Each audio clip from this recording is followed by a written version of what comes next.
వచ్చినాము. ఇప్పుడు వాళ్ళు ఇక్కడ హాస్పిటల్లో ఉన్నారు. మరి ఏదో కొంత వాళ్ళకి మంచికి చెడుకు ఖర్చులకైతే అవసరం ఉంటుందా లేదా? అది ఇస్తే డైవర్ట్ ఎట్లయితుంది? ఓకే డైవర్ట్ అంటారు. మరి డైవర్ట్ చేస్తే జైలుకి ఎట్లా పంపిస్తాం? మన దాయలే కదా నిందితుడిని, వెంటనే జైల్లో పెట్టారు కదా. ఫర్దర్ గా ఎంక్వైరీ చేసిన తర్వాత కఠిన శిక్ష అనేది ఉంటుంది కదా టైం. మరి దానికి ఆగకుండా ఎవరు డైవర్ట్ చేస్తారు? ఎవరు డైవర్ట్ చేస్తారో వాళ్ళని అడగాలి. బాధితురాలు ఆమె సర్జరీ జరుగుతుంది, ఫేస్ ఏదైతే ఉందో సర్జరీ జరుగుతుంది కాబట్టి ఇప్పుడు మేము కూడా పరామర్శించలేదు. నేను వచ్చినా పరామర్శించినాం. ఏం జరిగిందో మొత్తం కొంత ఆమె చెప్తుంటే మాకు కూడా ఆ లాంగ్వేజ్ అర్థం కాకుండా వాళ్ళ కొడుకు ద్వారానే మేము తెలుగులో మళ్ళా ట్రాన్స్లేషన్ చేసుకుని విన్నాం. కానీ ఇక్కడ డైవర్ట్ చేయాల్సిన అవసరం ఎవరికి లేదు.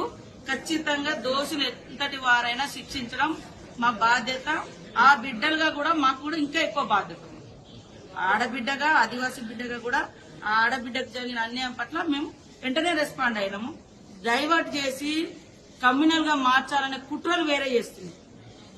అది ఎవరు చేస్తున్నారు, దాన్ని ఎవరు ప్రోత్సహిస్తున్నారు అనేది సమాజం ఆలోచిస్తుంది.